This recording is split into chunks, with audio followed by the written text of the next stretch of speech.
আছি এটা আমার ছোটবেলার M A Sattar high school, M A Sattar উচ্চ বিদ্যালয়। 1995 সালে আমি আমার এই স্কুল থেকে অত্যন্ত সাফল্যের সাথে আমি পাশ করেছিলাম। যাই হোক, প্রিয় ভিউয়ার্স, আজকে আমি অত্যন্ত দুঃখের সহিত জানাচ্ছি যে আজকে সকাল থেকে আমাদের নোয়াখালীতে অনেক পানি বেড়ে গিয়েছে।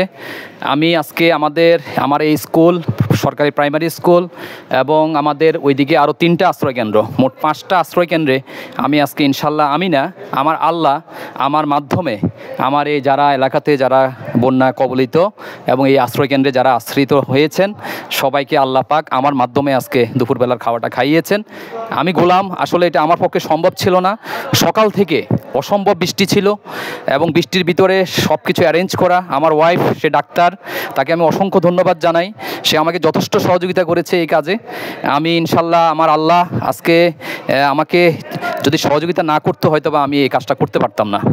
আমি এর পাশাপাশি এটুক বলছি যে আমি আসলে এমন এক গোলাম যে আমার একজন আল্লাহর ওলি রয়েছেন, যিনি হযরত আবু বকর রাদিয়াল্লাহু তাআলা আনহুর 41তম আওলাদ মাওলানা সাইফুল ইসলাম সিদ্দিকী আল কাদেরী আল সিস্তি, একজন আল্লাহর হক্কানি আল্লাহর ওলি আউলিয়া, এবং বর্তমান যিনি আমার মুর্শিদ কাবলা যান শাহ মোহাম্মদ আতাই রাব্বি সিদ্দিকী।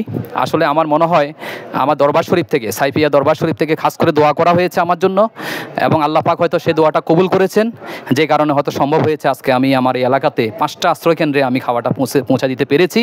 আমি আমার আল্লাহর দরবারে হাজার শুকরিয়া আদায় করি। সর্বশেষ আমার আল্লাহর কাছে আমার একটা কথা, আল্লাহ আমাদেরকে পরীক্ষাটা একটু সহজ করে দিন। আমাদের পরীক্ষাটা একটু কঠিন হয়ে যাচ্ছে, আল্লাহ একটু সহজ করে দিন।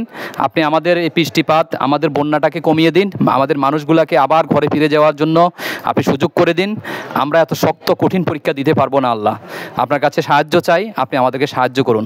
দেশ এবং দেশের বাইরের থেকে যারা আমার বন্ধুবান্ধব আজকে আমার এই লাইভটা দেখছেন, সবার কাছে আমি শুধু দোয়া চাচ্ছি, শুধু দোয়াটুকু করবেন যাতে আমার এলাকার মানুষ আর যাতে কষ্ট না পায়, খুব সহসায় যাতে পানিগুলো নেমে গিয়ে আমরা যাতে সবাই আবার বাড়িতে ফিরে যেতে পারি।